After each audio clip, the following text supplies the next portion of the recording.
হাসছো কেন মা? হাসলেও তোদের জ্বালা, কাঁদলেও জ্বালা। তুই শশা খাবি? দেবো দুটো? না। বেশি খাস না তো তুই আবার শশা টশা। তো শুধু দুপুর বন্ধুরা খাওয়া দাওয়া করতে বসলাম। আজকে কি কি দিয়ে খাওয়া দাওয়া করি দেখো। আজকে বেশি কিছু রান্না হয়নি।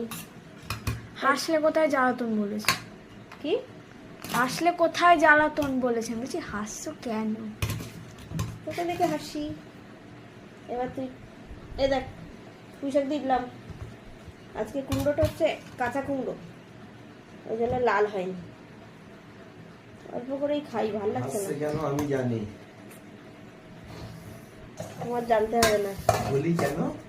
না মাছের মাথা দিয়ে পুঁই শাক রান্না করেছে তো, তাই আগের দিন নেমন্ত্রণ বাড়ি গিয়ে চেঁচড়া বলছিল, সেইটা মনে পড়েছে, তাই না?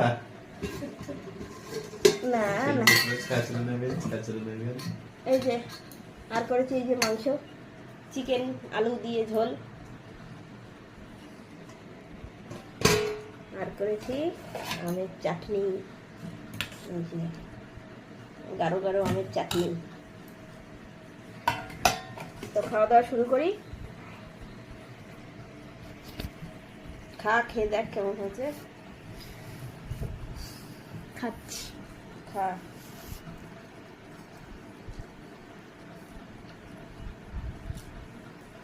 ভালোই হয়েছে। তো আমার কাছে একটু বেশি তেল তেল লাগে। তেল তেল লাগছে, মাছের মাথাটা বেশি আছে আজকে। মাছের মাথাটা বেশি আছে, তেল তেল একটু লাগছে। তেল কম দিয়েছে।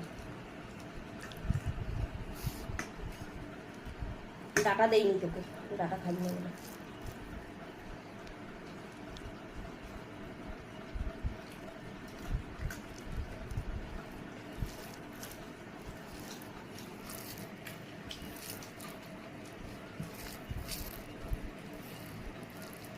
তো খাওয়া দাওয়া করে নি।